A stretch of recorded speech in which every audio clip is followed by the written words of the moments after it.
Not for profit sometimes but just to save the customer acquisition cost जी आहे ती save करण्यासाठी पण आपण डायव्हर्सिफाय करून आपल्या कस्टमर बिझनेससाठी कस्टमर आणू शकतो. ॲब्सोल्युटली वेल सेड. इनफॅक्ट मी त्याच्या पलीकडे गेलोय सध्या. एवढ्या बिझनेसेसमध्ये मी स्ट्रॅटेजिकली इन्व्हेस्ट केलेले आहेत की माझी ॲडव्हर्टायझिंग कंपनी आहे, माझी कॉन्टेंट मॉनिटायझेशन कंपनी आहे, माझ्याकडे कॉन्टेंटची इन्व्हेंटरी आहे, माझ्याकडे एवढ्या कंपनीज असल्यामुळे माझं बाईंग ऑफ मीडिया एवढं इकॉनॉमिकल पडतं मला की त्याचा फायदा माझ्या सगळ्या ब्रँड्सना होतो.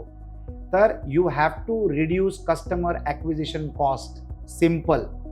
तुम्ही पैसे वाचवूनच प्रॉफिट वाढवू शकतात, तुम्ही भाव वाढवून प्रॉफिट वाढवू शकत नाही, कारण कस्टमरकडे भरपूर ऑप्शन्स अवेलेबल आहेत आणि you have to pass on benefit to him.